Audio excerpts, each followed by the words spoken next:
Of all the anime I have watched, there is one I don't think it's possible to ever get beaten by anything else.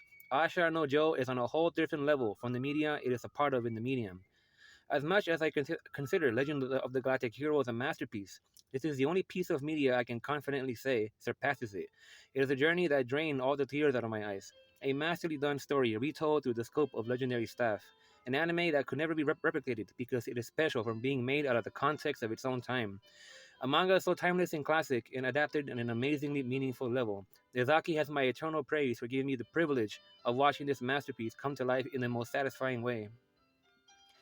Yabuki-Jo is a character so conflicted to the core but made with such a pure and caring heart. His struggle is the result of the loveless and lonely life he led as a child. A boy who created a unique worldview, so different and passionate there is almost no one who can relate to him.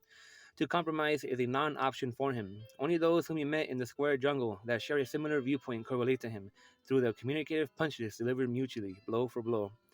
An iconic series with characters such as him, the laid-back, cool Rikishi, the caring father-mother figure Tange Dampe, the majestic but tragic Carlos Rivera, the glorious Jose Mendoza, and the melancholy of Yoko Shiraki.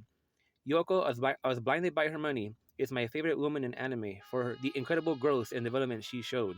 Yo teaches her the meaning of seeing without the profit gaze, and I shed many tears for what she brought to the table with her struggles.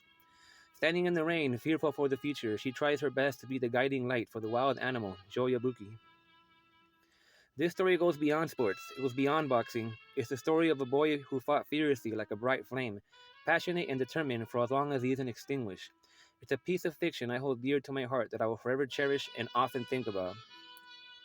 Asha no Jo pulls you into the abyss of misery. You think things can't get worse, but they do.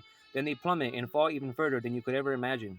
But that is because Joe believes in the fruits of his own labor. He doesn't want help. He has an unbeatable drive to accomplish his goals by himself. No matter how bad the situation gets, he strives to find a way to pull himself up from his bootstraps. A boy who turns into a man, willing to put on the line that which is most precious to satisfy his hunger. The reality of boxing is a horror show, and he gets thrown into the savage middle of it.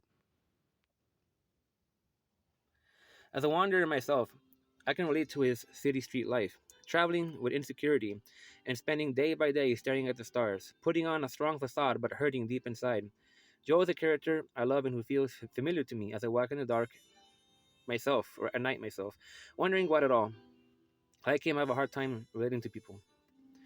Rich in soul, beautiful animation, chest tightening plot twists and reveals, beautiful scenes that bring tears to your eyes, a precious soundtrack, and one of the most iconic endings of all time.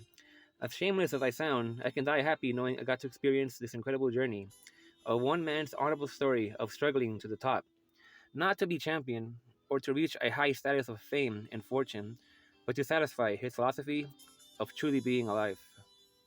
Thank you for listening.